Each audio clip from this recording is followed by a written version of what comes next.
Welcome to வைஷால்விக் vlogs. இன்னைக்கு ஒரு சூப்பரான டே.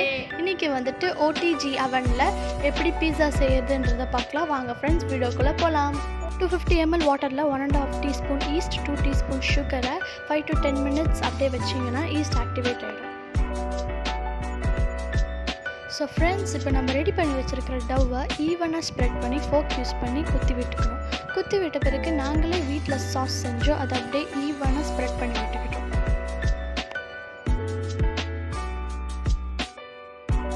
நாங்கள் ரெடி பண்ண பீட்சாவை பீட்சா பேனில் ட்ரான்ஸ்ஃபர் பண்ணிட்டோம். நாங்கள் இப்போ ஆட் பண்ண இன்க்ரீடியன்ஸை உங்கள்கிட்ட ஷேர் பண்ணுறேன். நாங்கள் ஆட் பண்ண இன்க்ரீடியன்ஸ் பார்த்தீங்கன்னா red capsicum, green capsicum, yellow capsicum. கீழே பார்த்தீங்கன்னா சீஸ் ஒரு லேயரில் போட்டோம். அதுக்கப்புறம் கார்னும் மேலே ஆட் பண்ணோம். அதுக்கு மேலே திருப்பியும் சீஸ் ஆட் பண்ணோம், ஆனியனும் ஆட் பண்ணியிருக்கோம். இதெல்லாம் போட்ட உடனே பீட்சா செம்ம டேஸ்ட்டாக வரும்ன்ற ஹோப்பில் தான் ஆட் பண்ணோம்.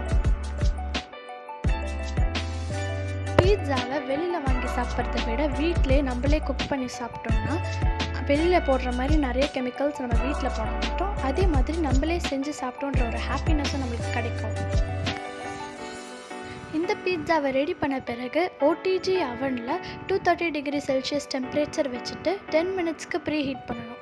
ப்ரீ ஹீட் பண்ண பிறகு ரெடி பண்ணி வச்சுருந்த ரா பீட்சாவை சேம் 230 degree Celsius டெம்பரேச்சரில் செட் பண்ணி 20 minutes விட்டுடணும்.